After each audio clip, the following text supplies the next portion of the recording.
Everybody gets settled. Okay. So as you know, we've been continuing our series that has got entirely longer than it's anticipated. That true story. I listed out. I think I've written 11 lessons. And the bad thing about doing that and writing in advance is that essentially you have to make things like lesson 6.5, which are actually like lesson 11 or something like that. Because everything has to be like 0.5, so you don't mess up your other orders. So we've gone significantly longer than I intended, but I hope that's okay with everybody. So again, we're recording at the very least. I've not sent out many yet, but I know Matt Auger definitely wants wants that for today. So you can say hi, Matt. So, all right. So today we're gonna. What's that? Yes. Is that okay? Because we have to miss the next 2 weeks. Yes. We're trying to so we can. So and we recorded last week too, by the way. If you're curious about that. So, Oh yeah. So yeah, I will try to send. Anyone needs it, just let me know. The past 2 weeks have been recorded. 2 weeks ago, Michael recorded, and so it should be that one should be in chunks. Yesterday, last week should be in full from my camera over there. So it's so nice that you have cell phones can make such great cameras now. So, but we're gonna kind of jump into what's honestly really the most controversial aspect of our translation project of understanding Bible translation stuff today. We're going to be talking about the kind of textual basis of the New Testament. What are we translating from when we get our New Testament? So to kind of dive into that, to kind of expose us to the differences that are more significant, I'd actually love it if we could read Mark 16:9 through 20. It's a decent length passage. If somebody could read James, and then I would love if somebody could at the very least open up the ESV or the NIV, and you either read the passage or read what it says right before the passage. Does anyone have the King James, Mark 16:9 through 20? This is kind of the belly of the beast, if you will. Sue, go ahead. Now when Jesus was risen early, the first day of the week, he appeared first to Mary Magdalene, out of whom he had cast 7 devils. And she went and told them that had been with them, as they mourned and wept. And they, when they had heard that he was alive and had been seen of her, believed not. After that he appeared in another form unto 2 of them, and they walked and went into the country. And they went and told it unto the rest, neither believed they them. Afterwards he appeared unto the 11 as they sat at meat, and upbraided them with their unbelief and hardness of heart, because they believed not them which had seen him after he was risen. And he said unto them, Go ye into all the world, and preach the gospel to every creature. He that believeth and is baptized shall be saved, but he that believeth not shall be damned. And these signs shall follow them that believe. In my name shall they cast out devils, they shall speak with new tongues. They shall take up serpents, and if they drink any deadly thing, it shall not hurt them. They shall lay hands on the sick, and they shall recover. So then after the Lord had spoken unto them, he was received up into heaven and sat on the right hand of God. And they went forth and preached everywhere, the Lord working with them, and confirming the word with signs following. Amen. All right, so if somebody who has the ESV say, would you just read it? There's probably something right before brackets in your ESV Bible there. Michael. Some of the earliest manuscripts do not include 16:9 through 20. Yeah, and so is it brackets over there? Yeah. Yeah, so the brackets basically mean not only do some early manuscripts have it, essentially what the translators are doing is that they are translating something that they essentially don't believe is part of the Bible. It's almost like an addendum on the Bible to them. It's actually that the ESV translators are choosing to kind of say that you should regard this as different from the rest of Mark 16. And which, again, this is why the different translation issues become a real concern with the New Testament because of things like this. There really is no parallel to Mark 16:9 through 20 with the Old Testament at all, which is fascinating again because With New Testament manuscripts, you have differences of hundreds of years. With Old Testament manuscripts, you have differences of 1,000 years, and you don't have anything like this in the Old Testament. But so before we begin to the controversy and the, the most uncomfortable part of this study in a lot of ways, I do want to ask for those who were here, what did we learn about last week? We're just kind of jumping into New Testament issues, but what do we? Obviously we learned Old Testament. What did we learn specifically last week? Does anybody remember? We talked about the age of the scrolls. Yes. Yeah. We talked about the Dead Sea Scrolls, fine. Yeah. And do the King James use the Dead Sea Scrolls? No. No.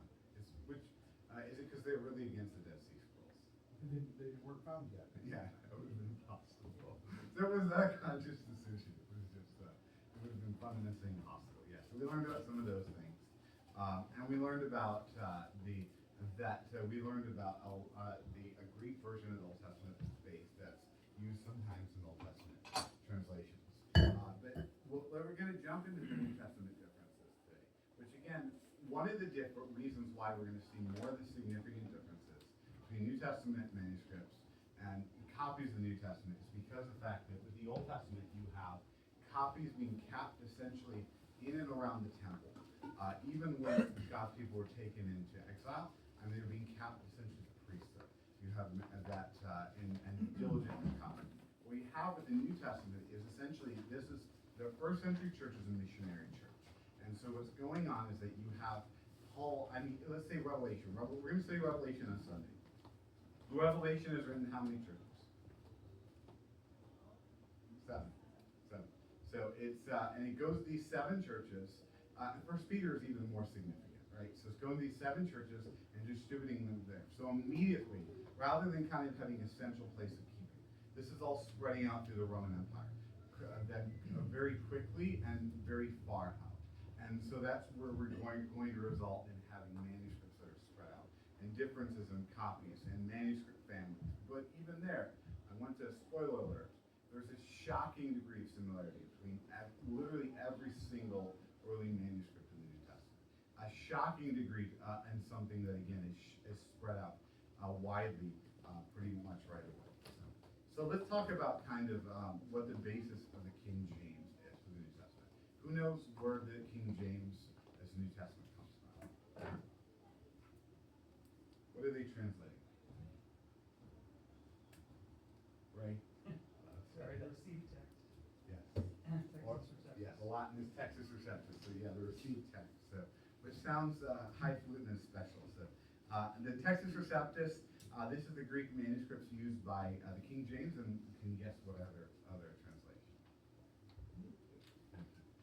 It's just basically just those two, seriously, and I mean other translations factored in, but in terms of actually like heavily relying upon it, the Textus Receptus is the basis for the King James and the New King James. The Textus Receptus, essentially what this is prior to the 1500s AD, we don't have significant degrees of collections of Greek New Testament together. So what we have is essentially that when Bibles are being produced, they're largely New Testament being produced from the Greek, but there's really almost things are being done in isolation from one another. And so there's not a lot of, not a kind of connected basis of this is the Greek New Testament.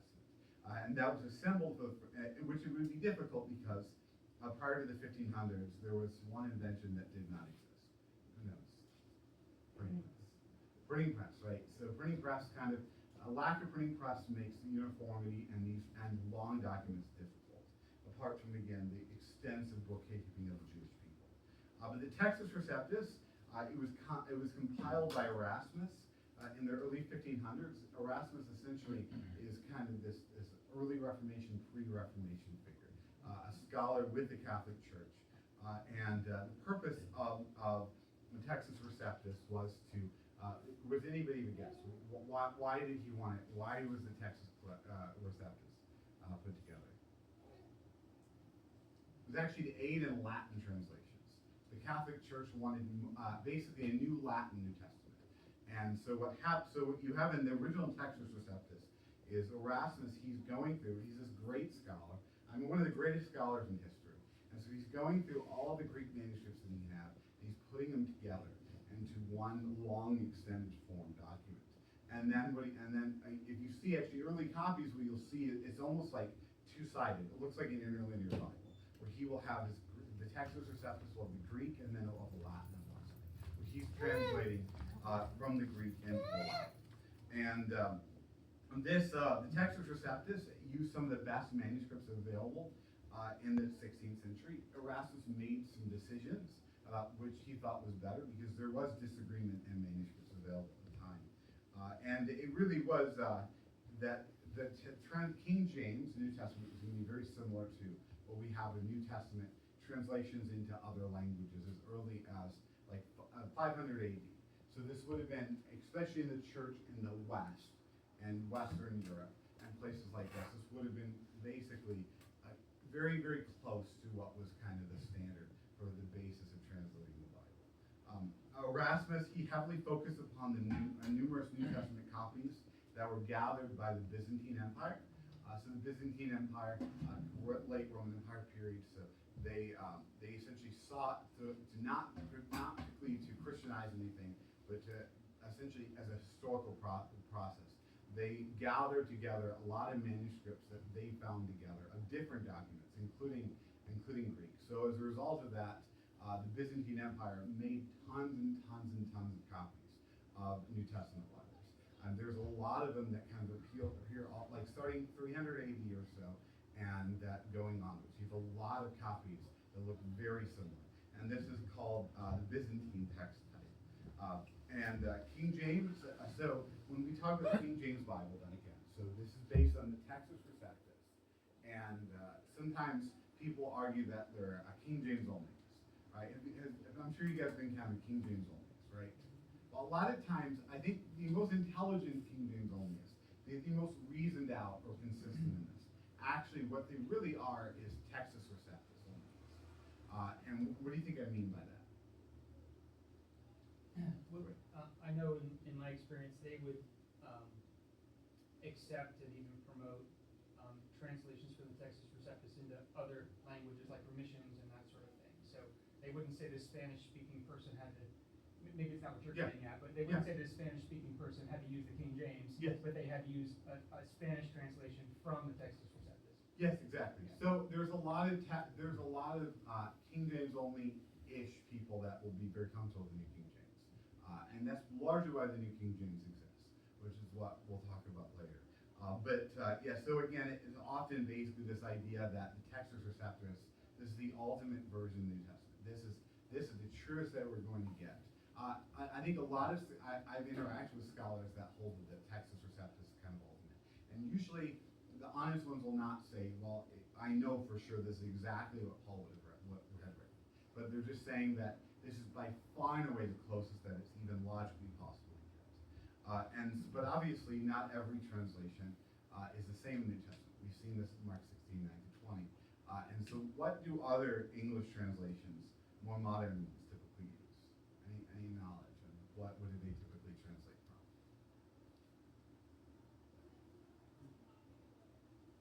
This is a harder answer in a lot of ways because it's kind of a seminarian answer in some senses, right? So what they would translate is a document that's not ancient, but it's kind of a constantly revised document.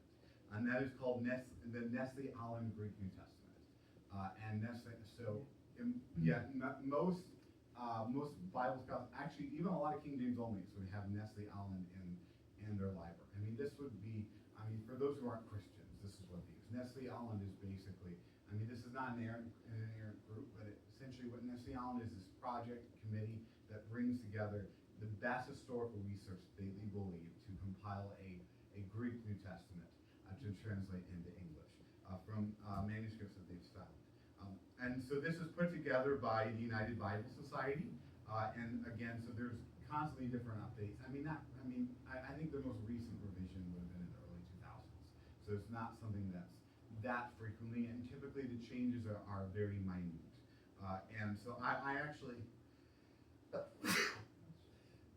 excuse me, when I'm preaching New Testament, I will translate it myself. And when I'm translating the New Testament, what do you think I'm translating? Nestle-Aland, right? So And so most translators, actually, translations, make their own decisions beyond what the United Bible Society did, because in a way that you would have a lot of uniformity on textual decisions if it was just kind of basically just a rote translation of Nestle Aland, which I just basically make a rote translation of Nestle Aland. But again, Nestle Aland is typically the framework, because Nestle Aland is kind of widely recognized as this great work of scholarship that's looked at. When a translation's happening, like with the NIV revising, what will actually happen is they'll have Nestle Aland, and then they will have every other manuscript variants on a text. So I mean, say that Mark 6, 9 through 20, they're going to have hundreds of different, very, very similar, even spelling difference versions, and they're going to be kind of making a decision together from that. Then Nestle Aland again would be typically the essentially the springboard from everything. And modern translation of Nestle Aland, they typically typically favor older manuscripts that have been found since the Textus Receptus. And that's kind of why Nestle Aland exists. Essentially, Nestle Aland exists to be an alternative to Textus Receptus, because you can still buy the Textus Receptus in Greek, a Greek copy of that, and that actually incorporates kind of what has been found since then, right? And this, I mean, leads to a lot of questions of like, why would we know something different than Erasmus did in the 1500s? And so I think that leads us to the question, like, what are the best manuscripts we've got for translations? And as we navigate a really overly simplistic presentation that people often give on how you kind of choose what to translate for the New Testament.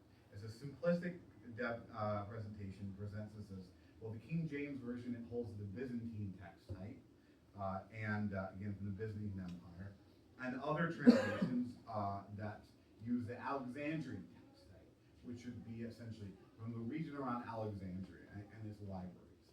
So again, we have that, both Byzantine Empire was as an empire, they collected a lot of documents, they copied Greek copies of the New Testament, and around Alexandria because of the library. There's a lot of copies kind of in and around that. They're called text type because of the fact that something could be 300 miles. You could find an ancient Greek document that's 300 miles from Alexandria, but it looks so similar to ones that are in and around Alexandria that it's considered the Alexandrian text type. So again, the very simple version is that there is, I'll write it down, Byzantine. Hold on. Alexandria. And the theory goes, as it's often presented, is that the very, very simple presentation that you'll sometimes hear, you might hear on like a YouTube clip, is that Byzantine, there's more manuscripts, which is absolutely emphatically true. There's more copies of the New Testament. And then Alexandrian is earlier. Generally, that's true. I mean, generally that, again, you're going to have more New Testament manuscripts in the Byzantine text sites, and you're going to have sometimes significantly earlier dated manuscripts in the Alexandrian text types. But most modern Bibles, and Nestle Aland even itself, what they tend to do is that they actually factor in every known manuscript into decisions. So for example, if we have, there's even going to be variants in the Alexandrian text type. So, you know, if you find a text in 1 John, where there's, you know, like 40% agree, 40% holds one take in the Alexandrian text site, but then 90% takes it that way in the Byzantine. What's going to happen is that a translator is going to say, actually the minority opinion among Alexandrian is probably what actually is closer to the original New Testament. There are also portions of the New Testament that we have so little copies of in the Byzantine text site, Alexandrian rather, that we essentially have to rely upon the Byzantine text site. It's not a perfect example, but again, there's kind of, what modern translations do is they do all of it. You know, it's kind of best of both worlds. This is not, if you talk to somebody translating ESV or revising the ESV, what they're not going to tell you is that, well, you know, they're the bad guys that translate from the wrong text site. They're going to say, no, we're taking this all in, and we are going to kind of reason together and think through what makes the most sense to be closest to the New Testament. I've given you guys a lot of information, and there's more to come, but I'm kind of running fast. Any questions? I'm recording this too, so. Well, Alexandrian manuscripts, again, are typically shorter, and generally they're dated close to the New Testament. That, in a way, Alexandrian text tends to be less likely to smooth out the Bible, which really that ends up being one of the biggest differences between Byzantine and Alexandrian text. I'll explain what that means a little bit. I'll let you guys explain it now.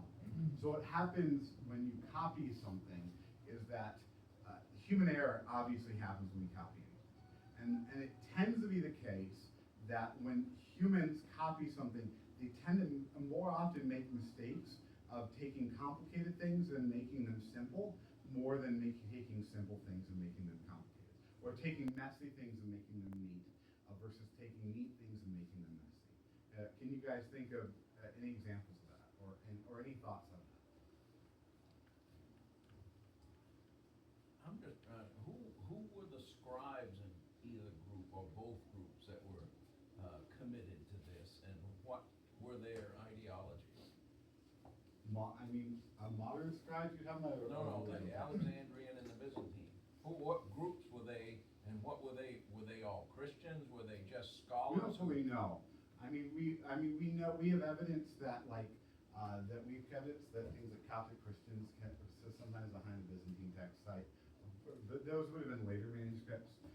It was widely believed it would have been Christians that were copying it. Christians, essentially, what would happen again is that, Peter, he sends his letter essentially all throughout the Roman Empire. And so what happens is, as Peter has his letter sent, what they're going to do is they're going to copy it down. And then they're going to kind of distribute copies into kind of a sub-region.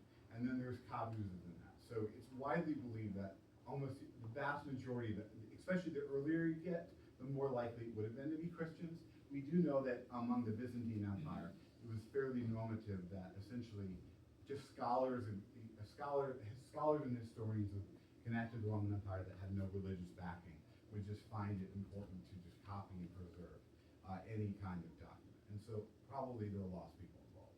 Go ahead. At that point, is that when a lot of the monks were scribing? Yeah, at that point, eventually, but that would have been a little later. A little later.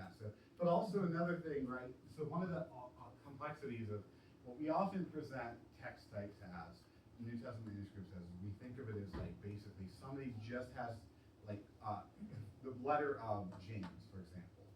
And that's really not always how we get text out of the New Testament. Well, sometimes what we do is we have like early church leaders quoting the Bible. And so, we would have like Clement of Rome. He is, I believe, the earliest copies of him would have been the Alexandrian text type. And Clement, he referred to the Gospels at times, and he quotes. So again, they're quoting New Testament, and that would be considered a kind of a minuscule manuscript because they're trying to do their best to quote it exactly. But again, with this kind of yes.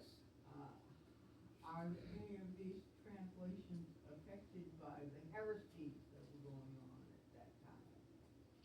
Yeah, I think so. But Arians, you have Nestorians, you have Yeah.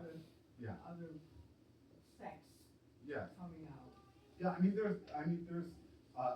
there's other text types. These are the most common ones. So Arians sometimes would copy the Bible a little bit different, but they tended to rely upon the same Bible.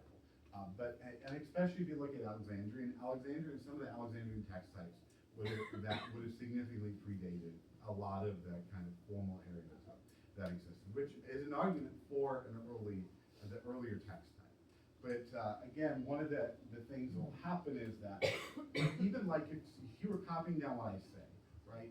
Nobody speaks in perfect grammar or even writes in perfect grammar. If you were quoting my sermon 2 weeks from today, that there's a good chance that when you quote my sermon back to me, you're actually going to kind of clean up what I said more than what I intended to say. Ray, you're taking too much joy. That would be true of anyone. We would do that for you, Rick. It's less likely that what happens is that when somebody writes something down, they kind of make it messier in the process. And I don't think that anyone's like, you're quoting my sermon back to me, and it is grammatically cleaner. I don't think it's because of the fact that, I don't think like you're trying to change what I said. I think it's just, that's how our memory works. And as a result of that, when you have the Alexandrian text type, it tends to be a little messier. I mean, there tends to be, even on some things where, in a way, the deity of Christ is not, it's almost an oversimplification about clear in the Byzantine text, but it's more repeated in the Byzantine text types in a way that just kind of seems to show that basically they were just kind of going out of their way to make this as clear as possible. Again, there's exception to this because the ending of Mark 16 is messy, and there's a lot of reasons to doubt whether that's legitimate or not. So, but obviously, this means that over time, because we have the Textus Receptus from almost entirely just the Byzantine text site, and then we have newer translations that rely primarily on Alexandrian text site. So what brought about that change? Because what I want to tell you is these texts were not just randomly found 10 years ago. I mean, the Alexandrian Greek New Testament manuscripts have been kept by the Roman Catholic Church for literally thousands of years. So what do you think changed versus the Erasmus approach? Any thoughts? I don't exactly understand what you're asking. Well, what kind of led to a greater dependency in Alexandria versus Byzantine text? It was a more Roman town, became a Roman city, Yeah, and so it would be, I'm talking about post 1500, because again, Oh, post- about up to 1500 we're relying on primarily Byzantine, and since then we're relying primarily Alexandrian.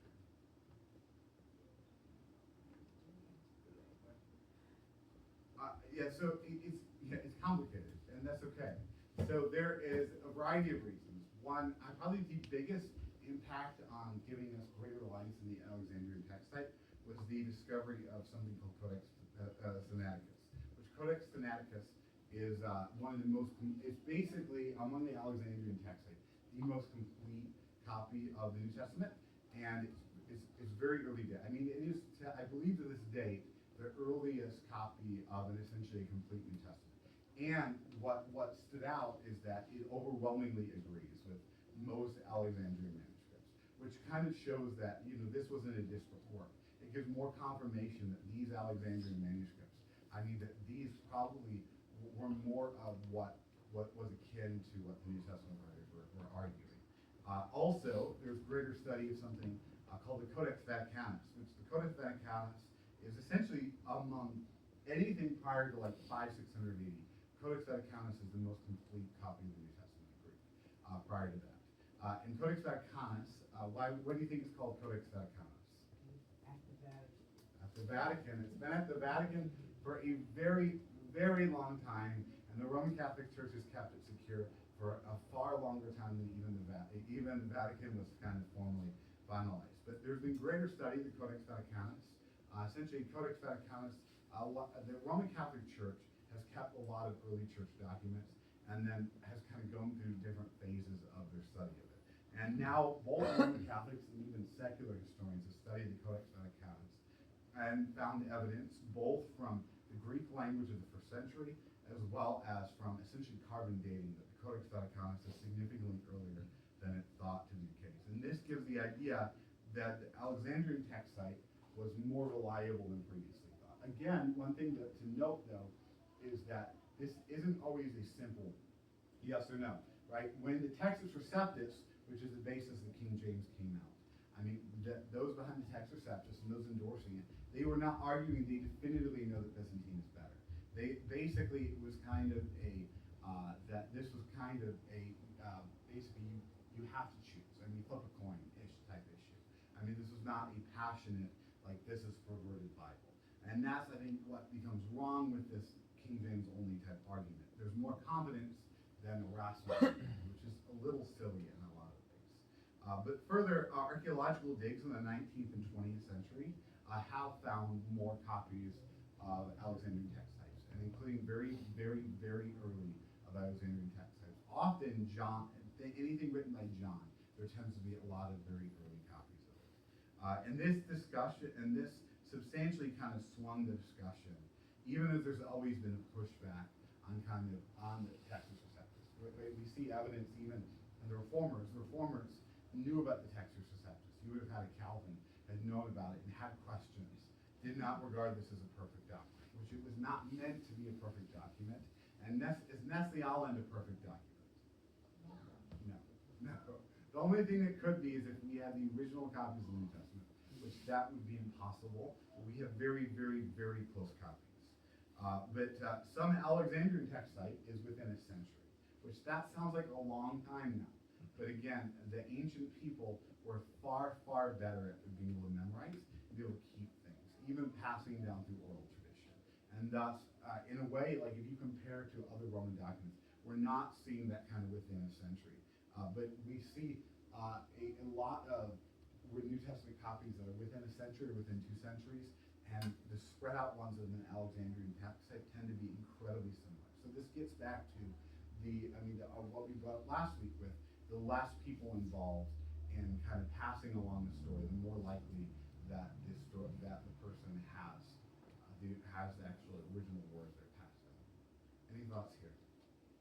How many, go ahead. Kelsey? I didn't raise my hand. Kelsey? So for us as average members of church that might not remember all of these things, what?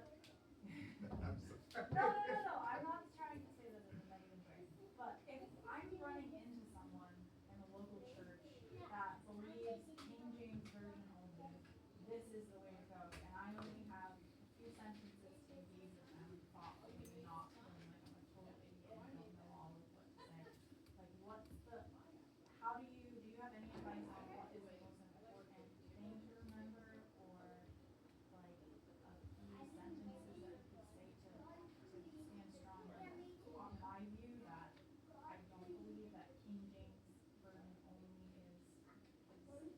is top tier, that type of. Yeah, let me try to find 3 sentences off the top of my head. I would tell them King James is great. It is. It is great in a lot of ways. Second, I would tell them that the earliest manuscripts disagree with the King James, which I think that is just a factual statement. And third, I would say that the creators of the Textus Receptus, which is again the basis of the King James, did not have that degree of confidence. Which again, I think we can find this, and there's actually mind-blowing ways that can support that idea, and a way that will shock you to show you the degree in which the Textus Receptus isn't a perfect document. I know I've said this to you a number of times too. One of the things that decided for me, having come out of a background, was seeing copies of the King James that have the letters from the translators to the reader, Yeah. and they were not King James only. No, they were not. No, not at all. So, yeah. You're correct. If you read, and still most King James Bibles, if you have a modern King James Bible, any King James Bible, you probably have in your King James Bible essentially a introduction to King James from the original translators of the King James, and they basically are saying like, this is a placeholder.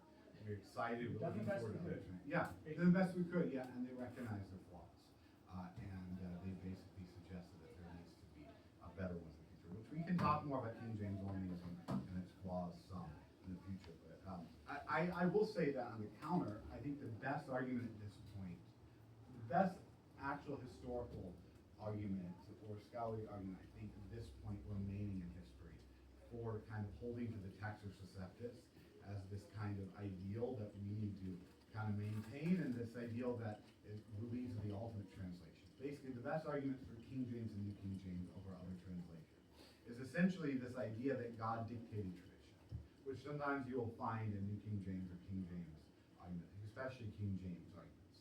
So then that argument, basically it says, well, it just is in fact the case that most Christians from 500 AD to 1500 AD, really to 1800 AD, would have had this group of manuscripts. That is undisputably true.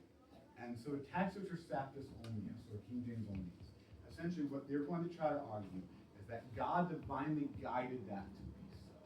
And so we should trust the Textus Receptus because that was the one that God allowed his church to have that for over 1,000 years, which is an oversimplistic argument, and I think oftentimes it's really ironically adding to Scripture, because the Bible does not tell us that the copies of the Bible that were kept from 500 AD to 1700 AD are the ideal copies of the But I do want to talk, we'll talk about more complex issues next week.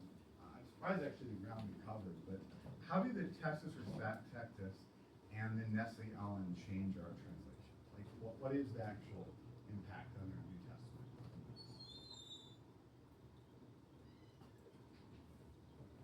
How similar do you think these two? Extremely different. The overarching story, if you will, historical information is pretty much spot on. Yeah. So 99% the same, really more than 99%.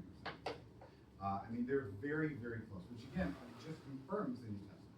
That again, I think in a way, if somebody had never known that Christianity existed, but studied ancient Roman documents, but they found out that these Christians are having these intense fights over the one tiny, less than 1%, really less than 0.5% differences, they would be like, wow, that must be a really, really well-preserved document. And I think we should see it that way. I mean, they are very, very close. And again, we see this New King James and the NIV are very close in a lot of ways. The Texas Receptus, it tends to include simplifications, and it includes some added words. That not a lot. I mean, it's not going to have like a word where it's like Texas Receptus adds the word no before Jesus is divine or something like that. It's going to be essentially words to clarify, words to kind of add a little bit of support to the argument. The Texas Receptus would add. There's actually the Texas Receptus is a decent bit longer than copies we have in Alexandria. The Byzantines can be longer than we have. And one of the most interesting examples, though, when we get to not just Byzantine versus Alexandrian, the Texas Receptus versus Nestle Allen is the long ending of Revelation, is the last verse of Revelation.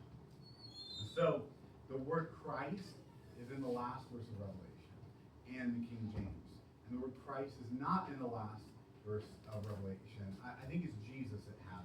I think it's Jesus Christ Jesus, and King James. And most other translations just have Jesus. Which, again, is not significant, because there's other times in Revelation that he's called Christ. And so you have the last verse in Revelation, that you have that in the King James. I don't think you have it in the New King James.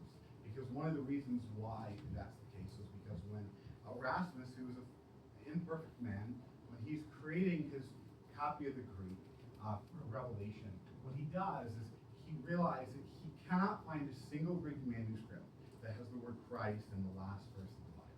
He cannot find one at all. Like he's looked, he cannot find a single one. And so what he does, there is one single copy now of the in Greek of the word Christ in the end of Revelation that we have to this day, and that is the Texas Receptus. Because what he did was he was frustrated with the manuscripts that were available to him, and so what he did was he took a Latin version that was available at the time of the last verse of Revelation, and he translated that into Greek, and then he translated that Greek back into Latin for the Texas Receptus. Seriously, that's what happened for the very last verse of the end of Revelation. So even there, like, it's not even just that it was a difference in manuscripts, that actually the very last verse, in just one word, but in the very last verse of the Bible, that Erasmus does not have a single Greek manuscript to base what he decided upon. And then, so what we have now when King James was translated is they're translating Erasmus's work. Essentially, he's almost adding a word to the Bible. Basically, Erasmus adds the word to the Bible, and then it gets kept in the King James, and then is not kept in modern Bibles. Weird, I know. But again, how many words does he use? One single word. Okay. And then another couple of examples real quick. We'll get to the bigger ones next week to kind of start us off. And then we're going to get a little lighter soon. We'll get to the big issues next week. A couple other issues that you might notice. One is very close to me. Is if you read Romans, there's a person named Junius in the King James Bible. I think the New King James has a man named Junius. And ESV, NIV, other Bibles like it, you have Junia, which is a decision basically whether this person is a male or a female. And I think we would be foolish to act like we can confidently know for 100% sure that it was a female. I believe it was female, and it would make more sense that somebody copying Romans, basically, that the way that Paul talks about Junia, it would just be simpler to see it as talking about a man. And so somebody just makes a copy, and again, Junius was a name in the Roman Empire, not a common one, and so somebody thought, well, yeah, this clue, that must be right. So again, I don't think it's a nefarious, there is no conspiracy theory, there is just that somebody makes a mistake in the process, and that mistake is copied and copied and copied again. The ending of the Lord's Prayer, there's slight differences in the King James versus like the ESV on that. Again, not really significant matters. There are probably the most common difference between the King James and other modern translations from Alexandrian is going to be there are passages like 1 Timothy 2:7 and a couple others where in the King James they add the word in Christ to that text. And they don't have the word in Christ, but it's clearly implied from just reading the text. So again, what's happening is probably Byzantines are just simplifying it to make it easier for you to understand what's going on. And they don't even really always think about the fact that they're doing it. Any thoughts here from what we discussed? Are Chris? you gonna talk about Pentecostals at all? Because of that verse that Yes, we read at the next beginning. week. That's part of why I want to hold it now. Okay. Please know I'm not ignoring. I will wait. I actually, this is part of why, on the Pentecostal thing, I was baptized Pentecostal, and I have stronger opinions than the ending of Mark 16 because of my background. A lot of people argue that there's not a single passage between the King James and the ESV, for example, that would make a difference in their theology. I would say that there's one single exception to that, and that is what we were at the beginning. And it's, I think, a noteworthy exception. So let's go ahead and close in prayer. Kelsey, just close this prayer. Dear Heavenly Father, thank you so much for your word. Thank you for the ability and the gifts in our church that help us to study it deeper. I pray that it would root down deep in us, not just in our minds, but in our hearts, and transform us. I pray that you be with the rest of our gathering today, that you would be glorified. And I pray this all in Christ's name. Amen. I'm not a voice, please. No. Let me keep the chairs.